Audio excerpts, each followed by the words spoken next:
All right, hey guys, we are going to go over some more exponential growth and decay problems. Today, it's going to be a lot of application problems, kind of like you did a little bit yesterday, but we're going to add a little bit more to it and learn a few new things. I apologize for the length of this video, but there is a lot of information in these problems. So you're going to watch this, try some problems today, and then we will work on this more on Thursday. And I will be back at school on Thursday, so I can answer any questions then. But today we're just going to kind of start it, and we'll continue these types of problems on Thursday. So here's what we know so far that we have learned. We've talked about exponential growth and exponential decay. We know the formula for growth looks something like this. A times 1 plus r to the, it could be to the x, to the t, whatever, right here. For depreciation or decay, we know it's a times 1 minus r to the t power, depending on the time. Now, this is when you're kind of working with word problems. Like this would be like if it grew by 20%. So, you know, it's keeps 100% plus it grows 20%. That's where that 1 comes from. And then over here, if it was, decreasing by 20% daily, I would do 1 minus the 20%, which would end up being 0.80. This would over here would be 1.2. So it's kind of just like the growth rate. Another form, the way we wrote it was like this. A times b to the x.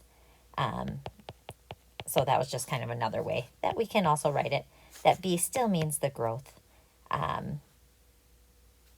So there's a couple different ways to think about it. So let's kind of get into some problems so we can see how it works. All right, so our first one, it says, can I fill in the table for this function using the following rule? All right, so I've got my function. I already know some things about this function without actually even filling in the table. I know the starting value should be 2, and then my growth factor, it should be tripling each time. So I kind of already know that, but let's just kind of test it out in the table. So if I plug in my formula, I have 2 times 3 to the 0 power. Well, I know any number to the 0 power is 1, so 2 times 1 is 2. Well, good news. I thought it was going to start with 2, and it does. Okay, if I plug in a 1, I have 2 times 3 to the first. Well, 3 to the first is 3, so 2 times 3 gives me 6. I'll do 2 times 3 squared, which is 2 times 9, which is 18. Now I can already see a pattern. It's tripling, which I thought it was going to triple. So I can already get my next number, which is 3. All right, and I could get even 4. I could just keep tripling it. Now it says, what if I wanted to go the other way? What if I wanted to get if x was negative 1? Okay, think about that for a second. Well, if it's tripling going down, if I'm going backwards, it would be dividing by 3. So if I did 2 divided by 3 here, I would get 2/3. All right, so that was just kind of a quick little warm-up. All right, we're going to jump right into our first problem here. You guys can, I forgot to mention this, download these slides from Schoology. We're going to do some of them. Whatever ones we don't do, you are going to be doing with your group or after this video. So I'm going to be kind of skipping some. The ones I skip, you're going to do. The ones I do together, we should do together. So if you want to download this quick, you can. All right, it says a baseball card is taken to 2 different appraisers. They both project that it's going to grow exponentially, so it's going to become worth more money. One projection is given in a table, so here's projection 1. The other one, projection 2, is given in a graph. I want to know which one has a higher growth rate. Okay, so I'm going to do some things with both of these tables, and I'm going to show you kind of how it can work. All right, so I'm going to start with projection 2, actually. So I notice that, okay, if I'm looking at projection 2, if I kind of made a table of points here, it starts at being worth $400. After 1 year, it's worth $480. All right, so if I know it's growing exponentially, it's not linear. I can see on the graph it's a curve. You guys can see that here. So if it's growing exponentially, it's got to be multiplying. The growth factor has to be like timesing something, like tripling, doubling. Okay, so to figure out how I get from 4 to 480, 400 times something is 480. So 400 times something is 480. Well, to figure that out, I'm going to divide by 400. Divide by 400. So basically, I just do 480 divided by 400. That's going to give me my growth rate. So if you have a calculator, you can pull that out. 480 divided by 400 ends up being 1.2. Okay, so that means it's multiplying by 1.2 each time. So if I wanted to get, for my next year, my second year, I could do 480 times 1.2, and I would get $576.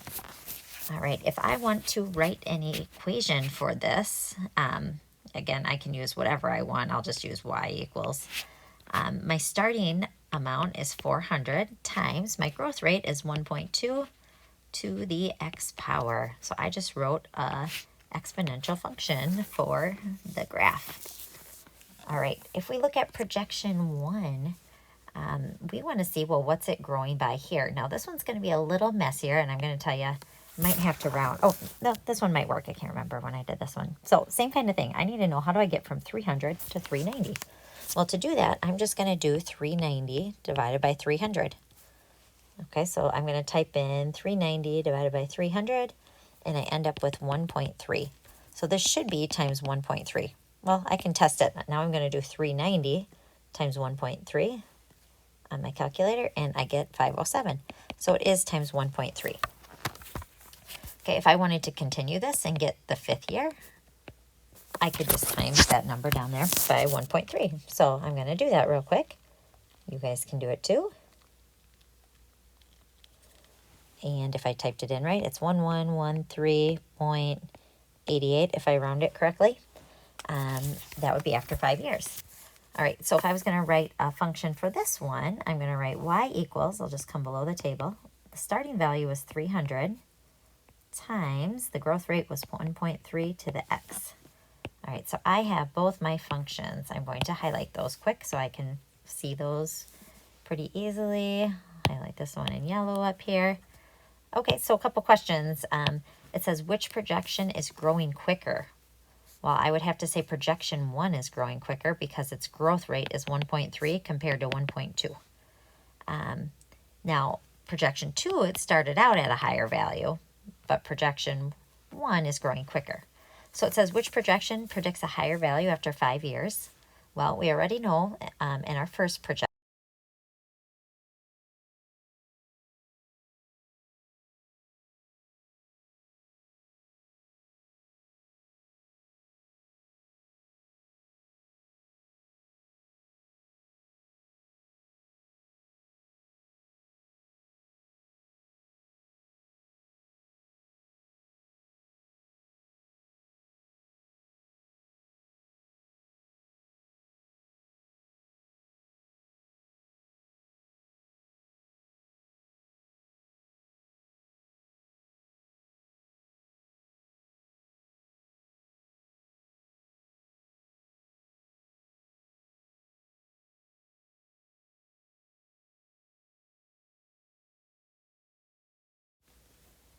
All right, so I want you guys to now pause this video, and I want you, hopefully somebody else is kind of around the same point as you are.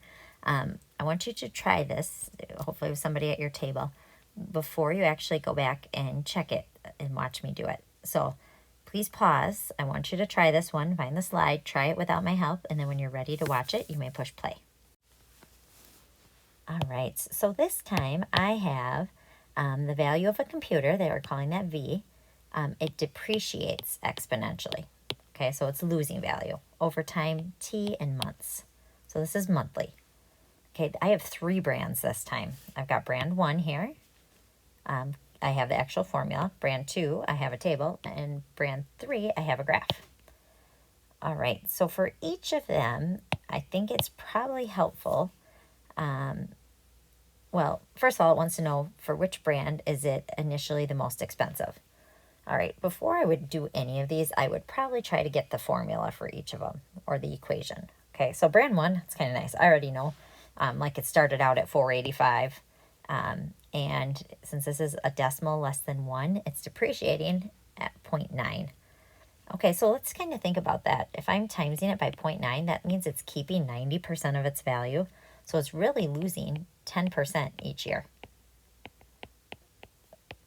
Okay, if I'm multiplying 0.9, that means it's keeping 90%.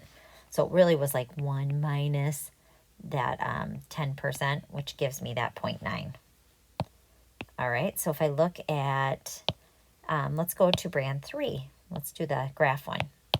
Okay, it looks like it started out at 400, so I know it's going to be y equals, or v equals, I guess I should use, just like the other one. So v equals, started out at 400, okay, times, I need to figure out, I'll put the little t here, what it's depreciating by. So it went from 400 to 376, so I'm going to do 376 divided by 400. That would just be like if I made a table of points and I had 0, 400 and then 1, 376.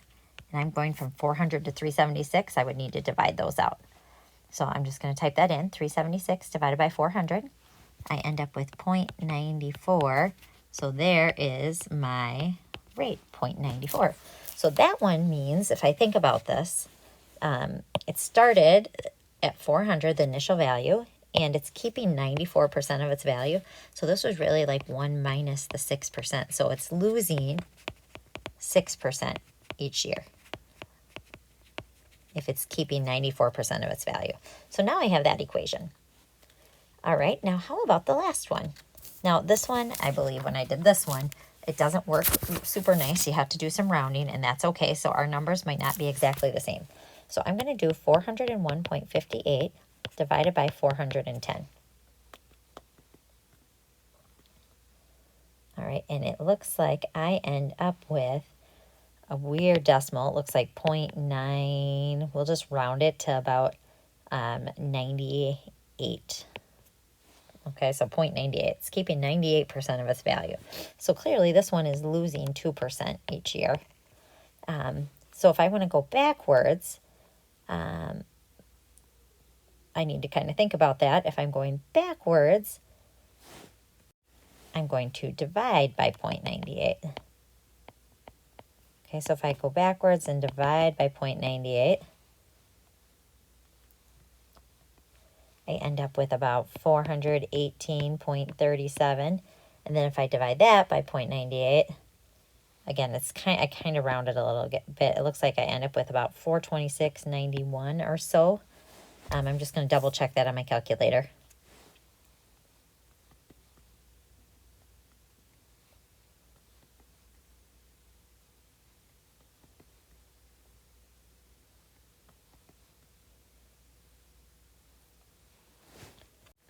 Now the numbers get a little off because this was not perfect and I had to round. So again, not a perfect equation, but I would say the equation for this one is y or v equals, started out around 426.91, and then the growth rate is 0.98x. Okay, so it says which brand is initially the most expensive. So you have to look at the numbers. I had 400, 485, 426. So it looks like brand 1 was initially the most expensive. The decay rate, which one is losing the quickest? Well, this one was losing 6%. This one was losing 2%. This one was losing 10% each year. So I would say brand 1 is losing value the quickest. Okay, another, the brand 1. Which brand will keep its value the longest? So the brand that will keep its value the longest is likely the one that is losing the least. So I would probably say brand 2 in the long run will keep its value the longest. All right, now that you have seen a few examples, I am going to have you try the remaining slides that are left. Okay, this will be your homework. So you're just going to attempt them. If you get stuck on some, that is okay. Ask people in your group or at your table, and then I will go through these tomorrow and we will be practicing some more. So just try your best. If you get stuck, that is okay, as long as you attempt all of them in the slides. If you finish the problems in the slides, I will put a booklet in Schoology that you can play to kind of practice. So that's if you finish. All right, have a good one.